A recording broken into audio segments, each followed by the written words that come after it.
Hello everyone, welcome back to my YouTube channel. आज हम discuss करेंगे कम्युनिटी हेल्थ नर्सिंग के 7th यूनिट के पार्ट सेकंड के बारे में।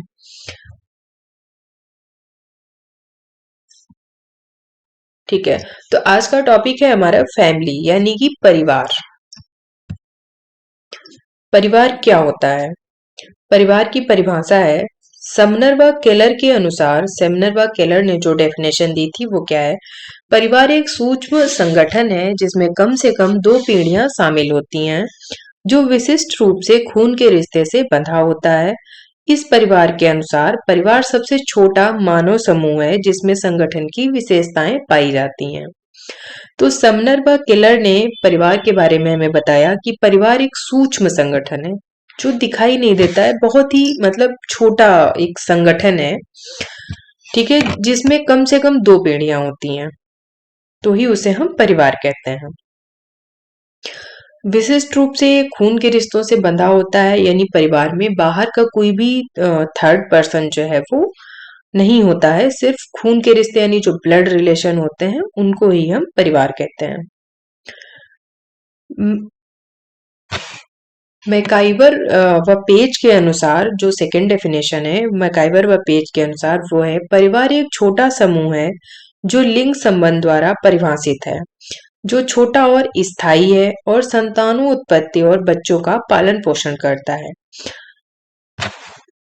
तो मैकाइवर व पेज ने क्या बताया कि परिवार एक सबसे छोटा समूह है तथा ये लिंग संबंध द्वारा परिभाषित है, यानी मेल और फीमेल यानी लिंग संबंध के द्वारा इसको परिभाषित किया गया है। ये छोटा है और स्थायी है। छोटा होता है लेकिन ये लंबे समय के लिए होता है, स्थायी होता है, हमेशा साथ रहने वाला होता है तथा इसमें संतान उत्पत्ति होती है और बच्चों का पालन पोषण किया जाता है परिवार में। आगबर्न और निमकॉफ के अनुसार है संतान या बिना संतान के पति पत्नी के अथवा किसी एक पुरुष या स्त्री के अकेले ही बच्चों सहित कम या अधिक स्थायी संघ को परिवार कहते हैं। आगबर्न और निमकॉफ ने क्या बताया कि संतान हो या बिना संतान के, यानी अगर हस्बैंड वाइफ हैं उनके बच्चे हैं तो भी परिवार कहेंगे हम उसको, और अगर कोई हस्बैंड वाइफ है और उनके बच्चे नहीं है तो बिना संतान के भी हम उनको फैमिली में काउंट करेंगे, यानी परिवार ही बोलेंगे। अथवा किसी एक पुरुष या स्त्री के अकेले ही बच्चों सहित, जैसे कभी कभी कपल्स में कोई मेल पर्सन नहीं है, फीमेल है सिर्फ और उसके बच्चे हैं तो भी उसे हम फैमिली में काउंट करेंगे, या फिर मेल पर्सन है फीमेल पर्सन नहीं है और सिर्फ बच्चे हैं तो भी उसे हम फैमिली में ही काउंट करेंगे। चाहे कम लोग हों परिवार में या ज्यादा, स्थायी संघ को ही परिवार कहते हैं, यानी स्थायी होना चाहिए, चाहे वो कम हो या ज्यादा हो या हस्बैंड वाइफ हो या उनके बच्चे हो, कोई भी हो फैमिली में, उसे हम परिवार ही कहेंगे। इन परिभाषाओं से निम्न निष्कर्ष निकलते हैं। परिवार एक संघ व समिति है। ठीक है, परिवार स्थायी और अस्थायी भी है। पति पत्नी द्वारा परिवार का निर्माण होता है। बिना संतान के भी पति पत्नी का समूह परिवार होता है। बच्चे परिवार में सम्मिलित होते हैं। केवल पुरुष और उसके बच्चों को परिवार कहा जाता है तथा स्त्री और उसके बच्चे भी परिवार का निर्माण करते हैं। विधवा स्त्री के यदि संतान नहीं है तो उसे परिवार नहीं कहते हैं। अगर कोई विडो लेडी है, हस्बैंड नहीं है और उनके बच्चे भी नहीं है तो वो अकेली हुई तो उन्हें हम परिवार नहीं कहेंगे। अकेला पुरुष जिसकी पत्नी की मृत्यु हो चुकी है और जिसकी कोई संतान नहीं है परिवार नहीं कहलाता है। कोई अगर मेल पर्सन अकेला है, उनकी वाइफ की डेथ हो गई है और उनके कोई बच्चे नहीं है तो वो भी अकेले ही हुए तो उनको भी हम फैमिली नहीं बोल सकते हैं क्योंकि वो अकेले हैं।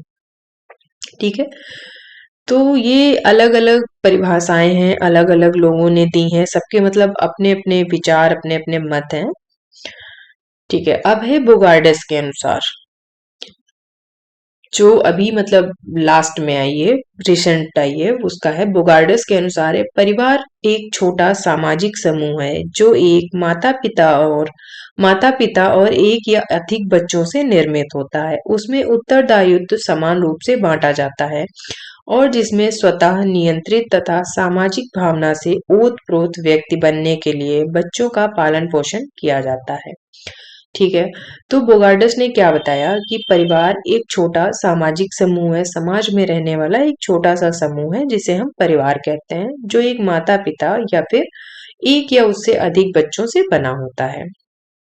इसमें सभी के उत्तरदायित्व समान होते हैं, ठीक है, सबके अपने अपने अलग अलग उत्तरदायित्व होते हैं, और जिसमें स्वतः नियंत्रित तथा सामाजिक भावना से ओतप्रोत व्यक्ति बनने के लिए बच्चों का पालन पोषण भी किया जाता है।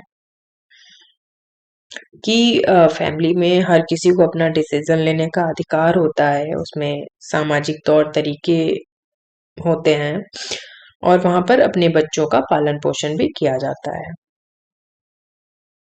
परिवार की विशेषताएं क्या है? Characteristic of family.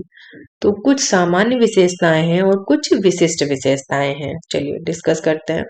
सामान्य विशेषताएं सहयोगी संबंध होते हैं। विवाह एक प्रकार होता है, विवाह का एक प्रकार होता है। वंश नाम की एक पद्धति होती है। आर्थिक व्यवस्था होती है और सामान्य निवास स्थान होता है। ये सामान्य विशेषताएं हैं परिवार की, यानी कोई भी अगर परिवार है तो उनके सहयोगी आपस में संबंध होते हैं। विवाह का एक उनका प्रकार होता है कि किस तरह से उनमें शादियां हो रही हैं। एक उनके वंश नाम की पद्धति होती है जो उन्हें विरासत में मिलती है। उनकी आर्थिक व्यवस्था होती है और सामान्य सा निवास होता है, ठीक है। विशिष्ट विशेषताओं में क्या आता है? सार्वभौमिकता होती है, उसमें भावनात्मक होते हैं, निर्माणशील प्रभाव, सीमित आकार होता है, सामाजिक ढांचे में केंद्रीय स्थित होती है, उनकी कुछ स्पेशलिटी होती है, सदस्यों का अपना अपना अलग उत्तरदायित्व होता है, सामाजिक विधान होते हैं, इसकी स्थायी और अस्थायी प्रकृति भी होती है, ठीक है। तो ये अलग अलग विशेषताएं हैं। हिंदू परिवार संगठन की विशेषताएं। हिंदू परिवार जो होते हैं, हिंदू फैमिली जो होती हैं, उनके संगठन की क्या क्या विशेषताएं होती हैं? पहले तो वो संयुक्त परिवार होते हैं, यानी कि ज्वाइंट फैमिलीज होती हैं। धार्मिक कर्तव्य होते हैं उनके, रिलीजियस ड्यूटी, जिन्हें वो सबसे ऊपर रखते हैं। बड़े बूढ़ों का सम्मान करते हैं, ठीक है। पितृसत्तात्मक परिवार होता है, यानी अ, पिता का मतलब मुखिया जो होता है घर का, वो पिता होता है। जो पिता कहता है, पिता का मतलब शासन होता है पूरे घर में, ठीक है। महत्वपूर्ण प्राथमिक समूह के रूप में होते हैं वो, मतलब महत्वपूर्ण प्राथमिक समूह होता है, जैसे कि सबसे फर्स्ट प्रायोरिटी जो है वो अपने फैमिली को देनी है। पारिवारिक विघटन की संभावनाएं जो है वो बहुत ही कम होती हैं, यानी परिवार के अलग होने की संभावनाएं जो है वो, परिवार की यानी टूटने की संभावनाएं जो है वो बहुत ही कम होती हैं, ठीक है। तो ये हिंदू परिवार की संगठन की विशेषताएं होती हैं। परिवार के कार्य क्या होते हैं? परिवार के कार्य मौलिक एवं सार्वभौमिक होते हैं, जिन्हें प्राथमिक कार्य कहा जाता है। अब देखिए, जैसे परिवार के लिए मौलिक कार्य वो होते हैं जैसे कि देश की रक्षा करना, वातावरण की सुरक्षा, जो मतलब हम, हमारे मौलिक कार्य जो होते हैं जो हमें करने ही हैं, जो हमारा दायित्व है, हमारी जिम्मेदारी है, ठीक है। और सार्वभौमिक वो होते हैं जो यूनिवर्सल है, मतलब किसी जाति धर्म या किसी के लिए, मतलब किसी से प्रतिबद्ध नहीं है, वो यूनिवर्सल है, हर जगह हर स्थान पर वो एक जैसे होते हैं, ठीक है, जिन्हें प्राथमिक कार्य भी कहा जाता है।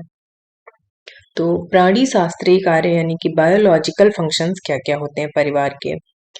बायोलॉजिकल फंक्शन होते हैं यौन संबंधी आवश्यकताओं की पूर्ति तथा संतानोत्पत्ति, बच्चों का पालन पोषण और शारीरिक रक्षा। फैमिली के जो बायोलॉजिकल फंक्शन है वो क्या है? फिजिकल नीड्स फुलफिल होती हैं और वंश को आगे बढ़ा सकते हैं, संतानोत्पत्ति होती है तथा बच्चों का पालन पोषण किया जाता है और शारीरिक सुरक्षा या रक्षा की जाती है। मनोवैज्ञानिक कार्य फिजियोलॉजिकल सॉरी साइकोलॉजिकल फंक्शन, शारीरिक सुरक्षा के अलावा मानसिक सुरक्षा प्रदान करना परिवार का मुख्य कार्य होता है। यानी फैमिली में जैसे आप देखते होंगे, कोई जो मुखिया होता है फैमिली का, वो मेंटल सपोर्ट देता है पूरी फैमिली को, फिजिकल सपोर्ट भी देता है, तो शारीरिक सुरक्षा के अलावा मानसिक सुरक्षा प्रदान करना परिवार का मेन फंक्शन होता है। स्नेह, सहानुभूति, सुझाव, अनुकरण, सहयोग आदि मनोवैज्ञानिक क्रियाएं परिवार में विकसित होती हैं। दुर्किम के अनुसार स्नेह के अभाव में आत्महत्याएं अधिक होती हैं।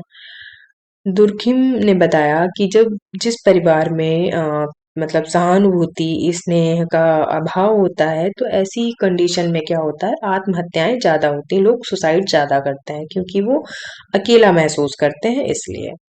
इसीलिए परिवार क्या करता है, सहानुभूति देता है और मानसिक सहयोग प्रदान करता है। जिन परिवारों में कलह, तनाव, झगड़े होते हैं, उन परिवारों के बच्चे भी उसी मनोवृत्ति के हो जाते हैं। क्योंकि बच्चे तो बड़ों से ही सीखते हैं, जैसा बड़े करते हैं बच्चे भी वैसा ही करते हैं। इकोनॉमिक फंक्शन क्या है? उत्पादन, उपभोग तथा समान रूप से सदस्यों में वितरण करना परिवार का कार्य होता है। ठीक है, इकोनॉमिक फंक्शन में क्या आएगा, यानी चीजों का उत्पादन करना, उनको उपभोग करना, यूज करना तथा समान रूप से पूरे परिवार के सदस्यों में बांटना। श्रम विभाजन के द्वारा परिवार में प्रत्येक स्त्री पुरुष की स्थिति निश्चित होती है, क्योंकि सारे लोग मिलकर के अगर कार्य करेंगे तो ही परिवार चल पाएगा। तो सबकी स्थिति जो है निश्चित होती है, यानी सबके उत्तरदायित्व तो निश्चित होते हैं कि कौन क्या करेगा। सामाजिक कार्य, सोशल फंक्शन, समाजीकरण तथा स्थिति का कार्य, यानी स्टेटस रोल और सामाजिक नियंत्रण, कि समाज में क्या चल रहा है, समाज में क्या सहयोग देना है, कैसी कंडीशन है, या समाज को कैसे नियंत्रण करना है, तो ये सामाजिक फंक्शन होते हैं। रिलीजियस फंक्शन, बच्चे का धर्म जन्म लेते ही निश्चित हो जाता है, क्योंकि बच्चा जिस धर्म में जन्म लेता है वो धर्म उसे विरासत में मिल जाता है। तो बच्चे का धर्म जो है वो जन्म से निश्चित हो जाता है। और आराधना करना, नास्तिक या आस्तिक होना, उचित अनुचित का भेद, नैतिक आदर्श आदि परिवार से सीखे जाते हैं, तो ये रिलीजियस फंक्शन में आते हैं।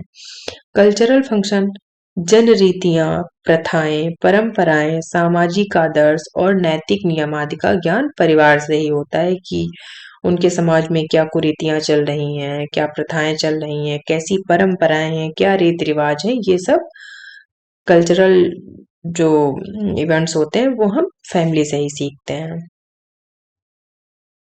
मनोरंजन प्रदान करने के कार्य, रिक्रिएशनल फंक्शन, आधुनिक युग में भी परिवार के अंदर मनोरंजन के कार्य संपन्न होते हैं, जैसे माता पिता और बच्चे, देवर भाभी इत्यादि। यानी हंसी मजाक करना या मनोरंजन प्रदान करना, खेल खेलना, ये सब जो है परिवार में अभी भी कार्य ऐसे संपन्न होते हैं। एजुकेशनल फंक्शन, परिवार में माता पिता आदर्श के रूप में कार्य करते हैं और बच्चों को सही और गलत के बीच अंतर करना भी सिखाते हैं, क्योंकि बच्चे जब छोटे होते हैं तो सबसे पहले अपने परिवार से ही सीखते हैं कि क्या गलत है और क्या सही है। बचपन में उन्हें जैसी शिक्षा मिलती है आगे वे उसी रास्ते पर चलते हैं। तो एजुकेशनल फंक्शन बहुत ही इंपॉर्टेंट होता है। राजनैतिक कार्य, पॉलिटिकल फंक्शन, परिवार में राजनैतिक संगठन होता है और मुखिया का ही शासन चलता है। मुखिया को ही परिवार के सभी विषयों पर निर्णय लेने का अधिकार होता है, वह परिवार का जूरी व जज होता है। राजनैतिक फंक्शन ये होता है जैसे परिवार में क्या डिसीजन लेना है, क्योंकि जितने ज्यादा लोग होते हैं उतने ज्यादा ही विचार और मत होते हैं, लेकिन फाइनल डिसीजन किसका होता है, जो परिवार का मुखिया होता है। सभी विषयों पर उसे ही निर्णय लेने का पूरा हक होता है, क्योंकि परिवार को मुखिया ही चलाता है। परिवार के प्रकार क्या क्या होते हैं? Types of family. तो परिवार को विभिन्न आधारों पर वर्गीकृत किया गया है। प्राथमिक मूल या केंद्रीय परिवार, यानी प्राइमरी और न्यूक्लियर फैमिली। जैसे कि जो लोग बहुत ही छोटा सा परिवार होता है जिसमें सिर्फ एक ही फैमिली रहती है, न्यूक्लियर फैमिली। ठीक है। विवाह संबंधी परिवार,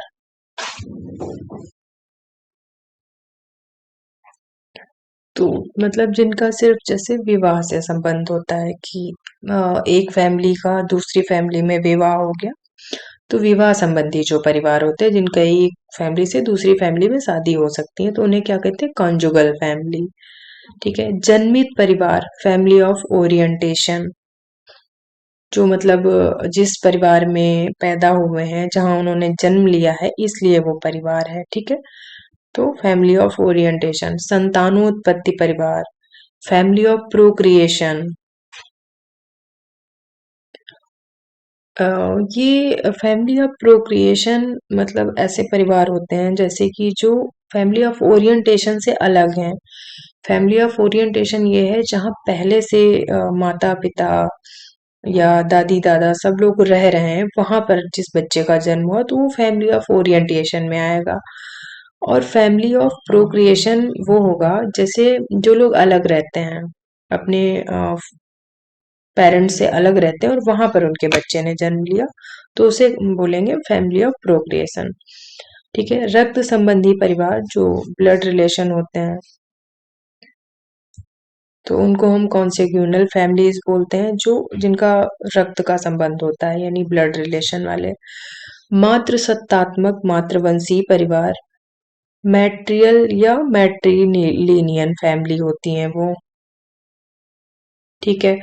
जहाँ यानी कि जो मदर है, मदर साइड के जो परिवार है, मदर साइड की जो फैमिली है, वहां हम क्या बोलेंगे, मैट्रियकल या मैट्रिलिनियन फैमिलीज। पितृ सत्तात्मक परिवार यानी पितृवंशी परिवार, जहां पर पिता के तरफ के जो लोग हैं या फादर के साइड अगर रह रहे हैं तो हम क्या बोलेंगे, पैट्रियकल या पैट्रिलिनियन फैमिलीज। एक विवाह पर आधारित यानी कि मोनोगैमस फैमिली, जहां सिर्फ एक विवाह होता है। बहुविवाह फैमिली, पॉलीगैमस फैमिली, जहां पर एक से अधिक शादियां हो सकती हैं। नव स्थानीय परिवार, न्यू लोकल फैमिली, जो लोग नई जगह आकर के रहने लगते हैं, जैसे कहीं के भी वो रहने वाले हैं लेकिन वो एक नए स्थान पर आकर के रहने लगे हैं, तो उसे न्यू लोकल फैमिली बोलते हैं। विस्तृत परिवार, एक्सटेंडेड फैमिली, जो बड़े परिवार होते हैं उनको हम एक्सटेंडेड फैमिली बोलते हैं। संयुक्त परिवार, ज्वाइंट फैमिली, सब एक साथ रहते हैं, जहां पर वो ना तो बहुत बड़े होते हैं और ना ही बहुत छोटे, वो संयुक्त होते हैं। एकल परिवार, न्यूक्लियर न्यूक्लियर फैमिली, जो सिर्फ जिसमें एक फैमिली होती है यानी माता पिता और बच्चे। एकल परिवार क्या है? परिवार, ऐसा परिवार जिसमें माता पिता व उनके अविवाहित बच्चे रहते हैं, उसे हम एकल परिवार कहते हैं। यानी बच्चे जब तक अनमैरिड हैं तब तक साथ रहते हैं, अगर बच्चों की शादी हो गई है तो फिर वो एकल परिवार में हम उसे काउंट नहीं करते हैं। ठीक है। इसके लाभ क्या हैं और हानि क्या है? स्वतंत्रता होती है, आर्थिक संपन्नता होती है, अंधविश्वास कम होता है और प्राइवेसी होती है, गोपनीयता होती है, महिलाओं की उन्नत स्थिति होती है, महिलाओं की स्थिति जो है वो अच्छी होती है, कि उत्तरदायित्व की भावना भी होती है, परिवार शिक्षित होता है और परिवार का सीमित आकार भी होता है। हानि क्या है? अनुशासन की कमी होती है, क्योंकि सब लोग स्वतंत्र हैं, सबको फ्रीडम मिली हुई है, अपना निर्णय वो खुद ले सकते हैं, तो इसलिए अनुशासन की कमी होती है। सामाजिकता का अभाव होता है, क्योंकि वो न्यूक्लियर फैमिली में रहे हैं, तो वो बाहर उनको समाज के साथ एडजस्ट करने में दिक्कत होती है, इसीलिए सामाजिकता का अभाव देखने को मिलेगा। वृद्धावस्था या बीमारी में देखभाल का भी अभाव होगा, क्योंकि वो न्यूक्लियर फैमिली है, वहां पर कोई केयर करने के लिए नहीं होगा।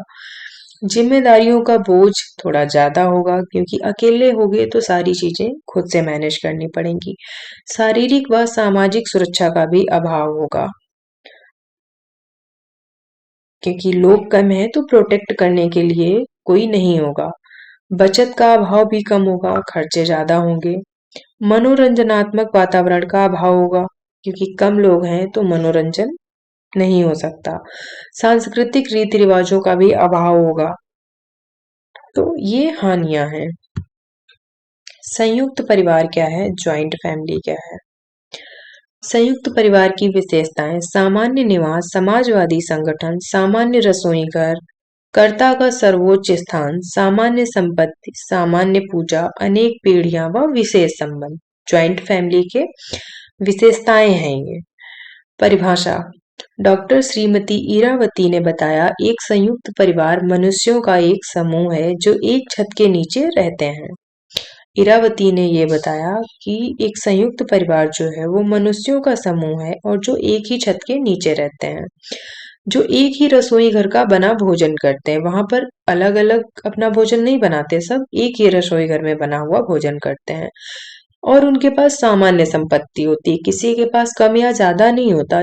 जो उनकी टोटल संपत्ति होती है सभी उसके हकदार होते हैं। सामान्य पूजा घर में वो एक साथ सब भाग लेते हैं, वो किसी न किसी खून के संबंध से एक दूसरे से जुड़े रहते हैं। ठीक है। सेकेंड डेफिनेशन है डॉक्टर आईपी देसाई ने बताया, जिस घर में एकाकी परिवार की अपेक्षा अधिक पीढ़ियों के लोग रहते हों और वे संपत्ति, आय और पारस्परिक अधिकारों और कर्तव्यों से जुड़े हुए हों, तो उस घर को हम संयुक्त परिवार कह सकते हैं। यानी एक या उससे ज्यादा पीढ़ियों के लोग जहां पर रहते हों और उनके पास संपत्ति, आय और पारस्परिक अधिकारों और कर्तव्यों से वे जुड़े हुए हों, कोई लड़ाई झगड़ा कलेश ना हो, तो हम उस घर को संयुक्त परिवार कह सकते हैं। किंग्सले डेविस ने बताया, संयुक्त परिवार में एक सामान्य पूर्वज अविवाहित संतानें व विवाह द्वारा समूह में लाई गई स्त्रियां सम्मिलित होती हैं और वे सभी सदस्य सामान्य घर में रहते हैं, तो उसे हम संयुक्त परिवार कह सकते हैं। ठीक है। इनके मेरिट और डिमेरिट्स क्या हैं, यानी हानि और लाभ क्या हैं, गुण और अवगुण भी आप कह सकते हो या हानि और लाभ कह सकते हो।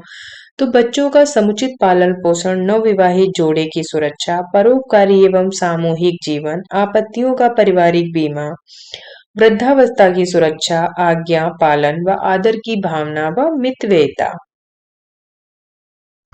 तो ये मतलब इतने सारे फायदे होते हैं संयुक्त परिवार के, क्योंकि वहां पर लोग ज्यादा होते हैं तो बच्चों का पालन पोषण बहुत अच्छे तरीके से हो जाता है। नवविवाहित जो होते हैं उनकी भी सुरक्षा होती है, परोपकारी और सामूहिक जीवन होता है उनका, आपत्तियों का पारिवारिक बीमा होता है, कोई भी आपत्ति आई तो लोग उसमें मदद करते हैं आपस में, वृद्धावस्था में सुरक्षा हो जाती है, जब लोग ओल्ड एज में पहुंचते हैं तो उनकी टेक केयर के लिए उनका परिवार होता है साथ में।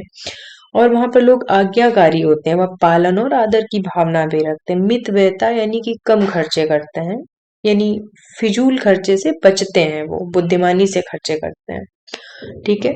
डीमेरिट्स क्या है, अवगुण क्या है, उत्तरदायित्व का अभाव होता है, कलह होता है, द्वेष होते हैं, अनौपचारिक संबंध होते हैं, आर्थिक निर्भरता होती है एक दूसरे पर, तथा स्त्रियों की दुर्दशा भी देखने को मिलती है। स्वतंत्रता का अभाव होता है, स्वतंत्रता बिल्कुल भी नहीं होती है संयुक्त परिवार में। और मुखिया की तानाशाही चलती है, जो घर को चलाते हैं उनकी तानाशाही चलती है। आलस्य एवं गरीबी भी होती है, बाल विवाह को प्रोत्साहन दिया जाता है, क्योंकि बड़ी फैमिली है तो बहुत ही कम उम्र में विवाह कर दिए जाते हैं। व्यक्तित्व के विकास में बाधाएं आती हैं, विधवा पुनर्विवाह का विरोध भी किया जाता है, अधिक संतान होती है वहां पर, गोपनीय स्थान का अभाव होता है, प्राइवेसी नहीं होती है, कमाने वालों में असंतोष होता है, क्योंकि कमाने वाले कम और खाने वाले ज्यादा होते हैं।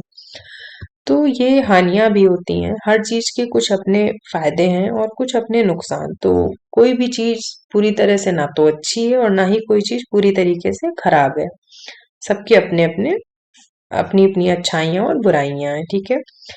तो ये जो फैमिली टॉपिक है ये कंप्लीट हो गया है। इसमें एक टॉपिक और है भी, मैरिज। ये टाइप्स ऑफ फैमिली था, फैमिली क्या है, कितने टाइप्स की होती है, ये हमने डिस्कस किया है। अगले पार्ट में हम मैरिज क्या है और कितने टाइप की होती है ये डिस्कस करेंगे। चलिए मिलते हैं नेक्स्ट वीडियो में, तब तक के लिए धन्यवाद।